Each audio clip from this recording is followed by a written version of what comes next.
Ladies and gentlemen, may I have your attention, please? Covering both sides of the big issues with the analysis you trust on News Radio 1040 WHO.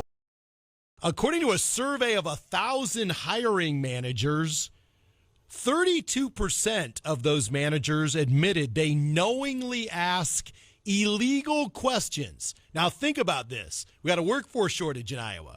A lot of managers interviewing potential employees. 32% of managers admitted they knowingly ask illegal questions. Here on the Davison Family Dentistry Newsmaker line to talk about this, he's an employment law expert. His name is Javier Pérez.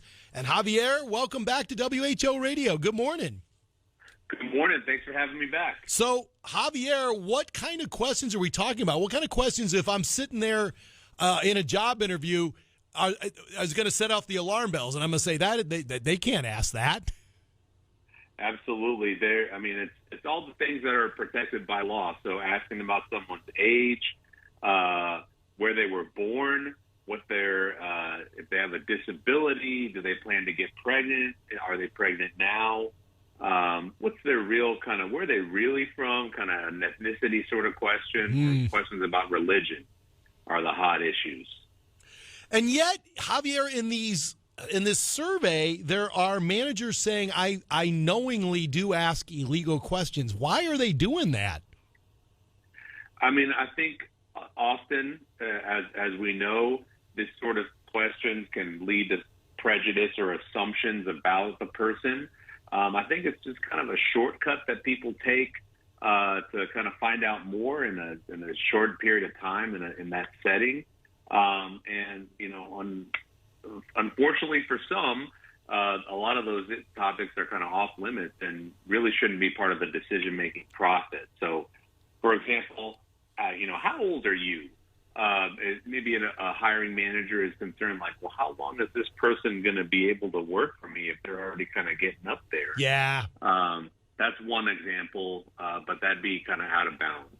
Well, and Javier, man, you hit the hot topic of the day, which is every time I talk about a workforce shortage, older listeners text me and they say, I absolutely felt like, Javier, that they were evaluating my age. And even though we have a workforce shortage, they're not taking a chance on older employees. I'm really having trouble with that. So if that becomes a part of the interview, what do you do at that point? Do you shut them down? Do I contact a lawyer?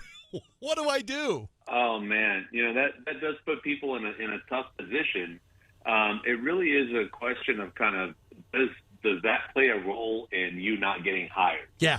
So, I think you still answer it. And then if you don't get hired, you may want to kind of follow up and say, I was curious of why you were asking me that at all. And then I ended up not getting hired, and if there's a way to kind of find out, well, who did they ultimately hire? And, if it ends up being somebody significantly younger, that's the red flag that might lead you to call a lawyer and kind of figure out what your options are. Javier Pérez on News Radio 1040 WHO. So let's turn to the employer side of it, Javier. We got to do better training of our managers, don't we? Because they do have to avoid these hotbed questions, because you not only have a workforce shortage in Iowa, but now you're going to have all kinds of problems, legal problems with these kind of questions. So the training's really got to be good, right?